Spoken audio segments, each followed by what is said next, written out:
بسم الله الرحمن الرحيم داوودها qiimaha sharafta leh kusoo dhawaaw janaalka tiknoolajiyadda iyo talo bixinta ee lajaan online waa mar kale iyo cabdiqan cali maxamed iyo koorsadii barashada windows 7 iyo windows 10 casharkeedii labaad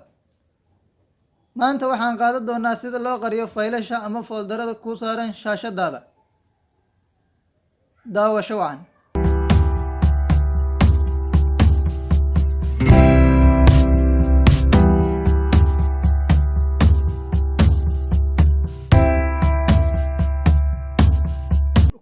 baraatikada computer sidaan hore u sheegna waa itus oo taabsiin marka kaliya waxa u baahan tahay inaad raacdo steebyada aniga aan sameynayo waxaad tegaysaa dad shaashadan aad arkayso waxaan hortiinada kaga muuqda aad u jeedaan waxa la yiraahdaa icons waxay isku jiraan folder iyo file ay isku jiraan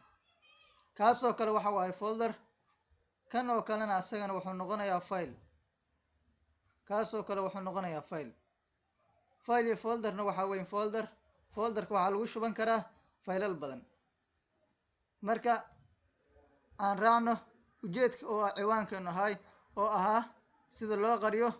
desktopka faylasha folderada ku saaran waxaad tegaysaa meel bannaan oo ka mid ah desktopka shaashadan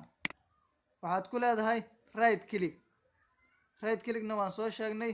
waa inaad muuska qaybtiisa midig aad riixdo hal mar kadibna waxaad dooranaysaa view point ku sameynaysaa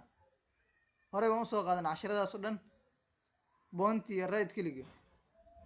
kadib waxaad kasii dooranaysaa show the desktop icon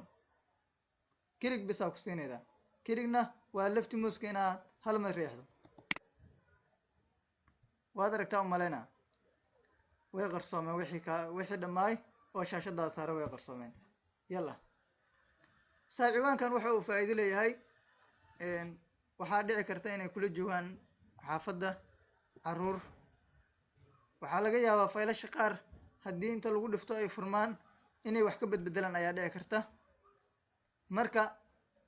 waa muhiim waad ka qarsan kartaa hadhowtii markaad u baahato inaad soo baxsatana waad la soo bixi kartaa labada windows 7 iyo windows 10 waa isku mid maadaama labada window aan isku sharxaynay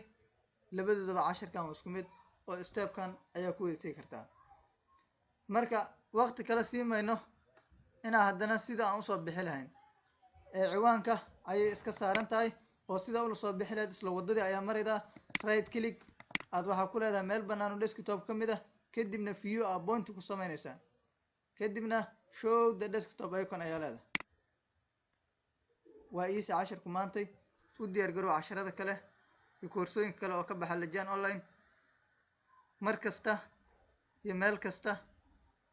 waa lajaan online kulan dambe oo xiiso leh